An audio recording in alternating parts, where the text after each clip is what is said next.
Chers amis, chers internautes, je suis content de ce que ce matin me retrouve encore une fois pour la parole du jour que nous avons l'occasion pour partage et une méditation sur la parole de Dieu avec vous.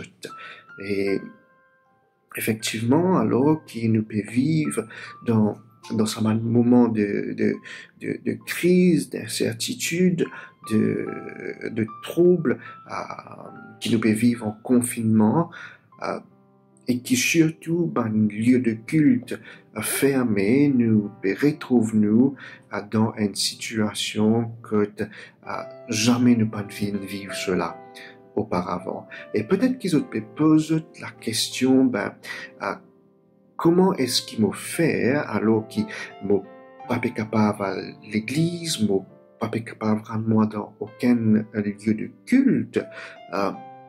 Peut-être que quelque part dans la tête, je peux demander, est-ce que, puisque les lieux de culte, puisque les églises fermées, est-ce que l'adoration arrêtée?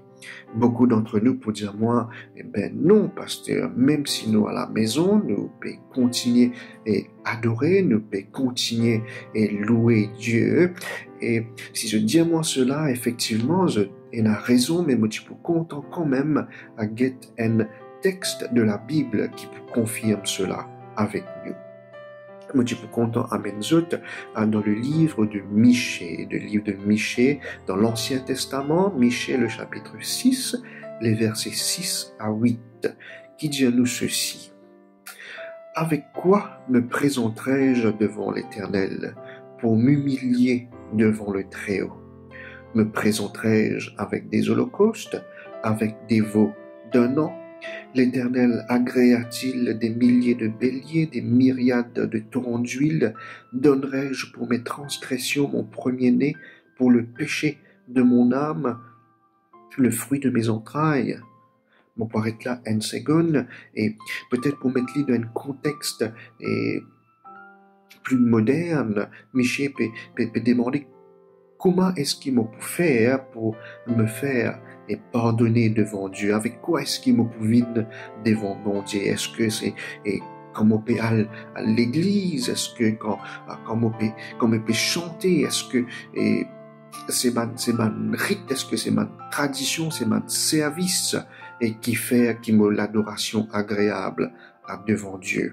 Mais aller un petit peu plus loin au verset 8 et dire ici, on t'a fait connaître ô homme ce qui est bien et ce que l'Éternel demande de toi. 3 choses, c'est que tu pratiques la justice, que tu aimes la miséricorde et que tu marches humblement avec ton Dieu. Je trouve ici un rétablissement d'un certain code éthique.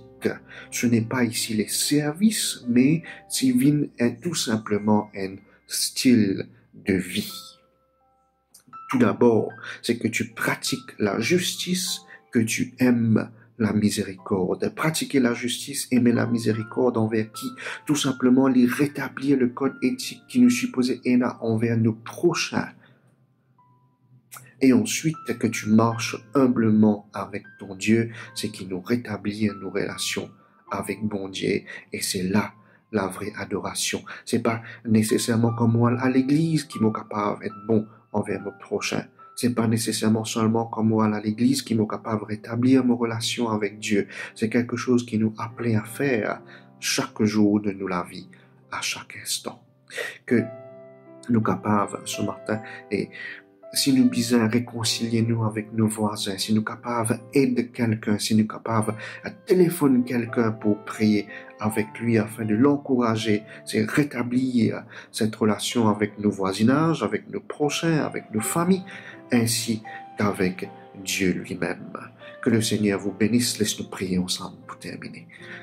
Nous, Papa qui est dans le ciel, merci de ce que tu rappelles nous ce matin, de ce que tu demandes, de ce qui nous pratique la justice, de ce que nous content qui nous aime la miséricorde et de ce que nous marchons humblement avec toi. Qui nous capable de faire cela, c'est notre prière ce matin. Au nom de Jésus. Amen.